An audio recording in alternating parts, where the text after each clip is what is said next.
Here on FTD Facts, we've made tons of videos about countries and other places and people and more. Now in this episode, I'm going to be taking a look at a national flag. It's a new area where we're venturing in that allows us to give you more facts about the amazing countries of this world. A large portion of our fan base is from India, so we decided to start there. How's it going, everybody? My name is Leroy Kenton, and I'm going to dive into some facts about the Indian flag. I'll give you the history behind it and why it's so meaningful to Indians today. Now before I continue, just have to do a couple big shout outs to some of my brothers from India. Here we have Nakul from India, just enjoying the night out, saying great work, he loves the videos.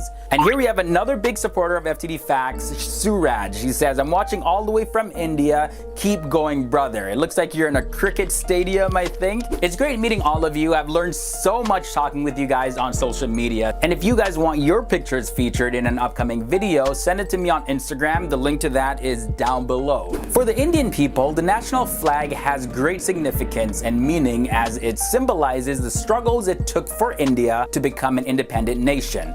It also serves as a symbol of unity to show that despite being of different faiths and religions, the Indian people at the core are all one.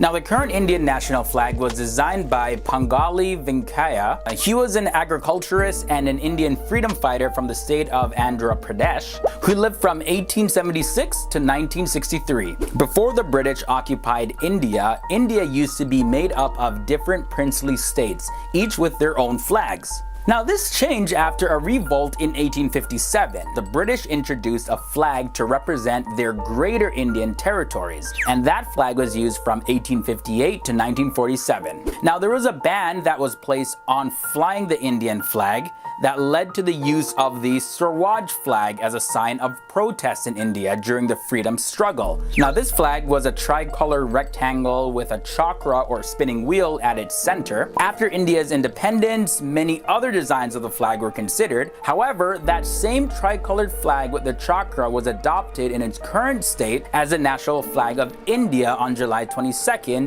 1947. But how exactly did we get to the current version of the Indian flag? Of course, it didn't happen overnight. So let's go back into history. I'm going to give you a little bit more details on the process. Now, the first ever national Indian flag, commonly called the Calcutta flag, looked quite different from what it looks like today. It had many religious symbols and had 8 roses on it with the phrase Vande Mataram, meaning I praise you, mother. It's believed to have been first raised on August 7th, 1906 at Parsi Bagan Square, Green Park, in Calcutta, now known as Kolkata. The second version of the flag came with some more modifications and was raised by Madame Kama in Paris in 1907. Another flag was then used in the year of 1917 during what was known as the Home Rule movement. This flag was raised by the leaders of the movement, Lokmanya Tilak and Dr. Annie Besant. Next up, it was the flag of 1921. This flag was endorsed by Mahatma Gandhi, who we probably have to do a video on him one day. But anyways, he wanted all the communities of India to be represented in the flag, and this flag had 3 colors. At the top was white, then green, and at the bottom it was red. White symbolized the minority groups in India, green represented Muslims, and the red represented Hindu and Sikh communities. The charkha was drawn across all the bands to symbolize the unity.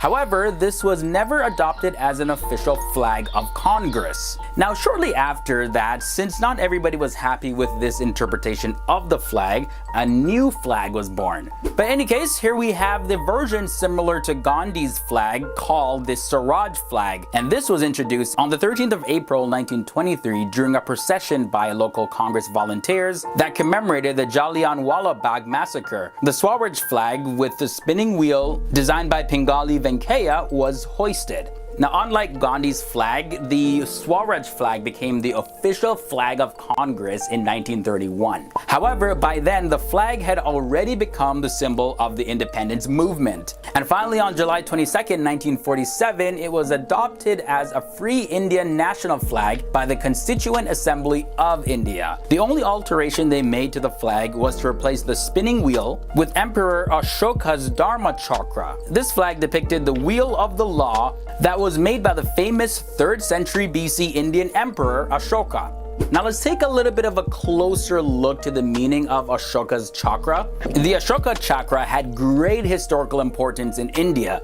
It's said that after receiving enlightenment or nirvana, Lord Buddha met with 5 of his disciples and preached to them his first sermon describing the Dharma Chakra. This was taken by Emperor Ashoka to represent on top of his pillars.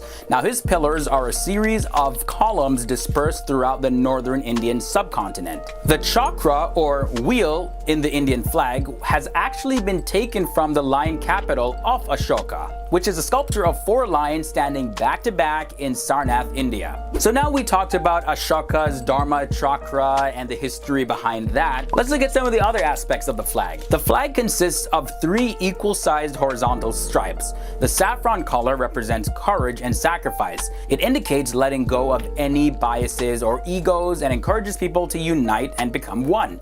The white represents truth and purity. According to Indian scriptures and philosophy, the color white is also used to symbolize cleanliness and knowledge. The green represents peace and prosperity. According to Indian philosophy, the color green is a festive color that symbolizes life and happiness. At the center of the middle stripes, here we see the Ashoka Chakra in navy blue to represent the ideas of law and dharma as it does on the Ashoka pillar.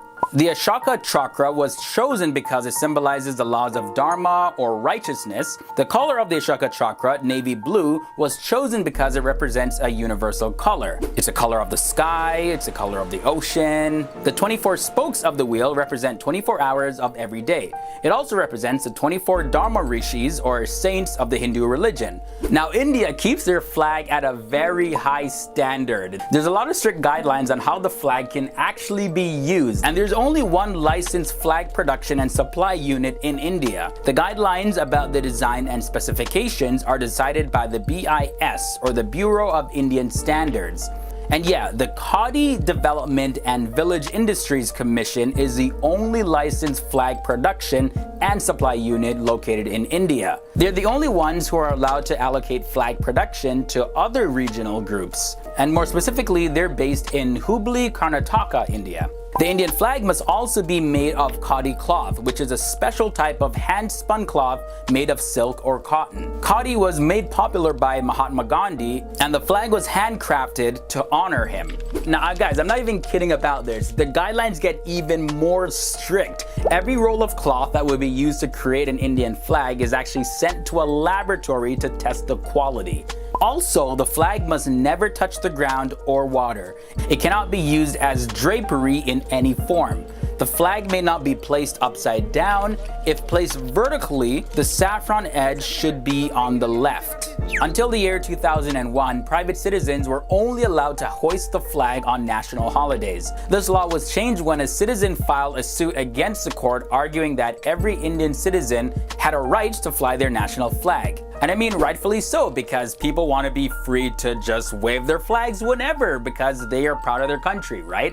Now the man that fought for this right was Navneen Jindal, and the courts found his arguments valid and lifted the ban on January 26, 2002. Now every Indian citizen has the right to hoist the Indian flag on any given day as long as they maintain the dignity and respect and honor of the flag.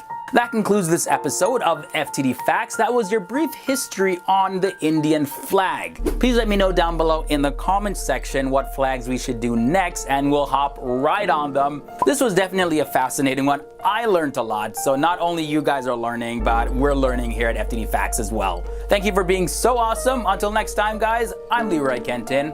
Boom.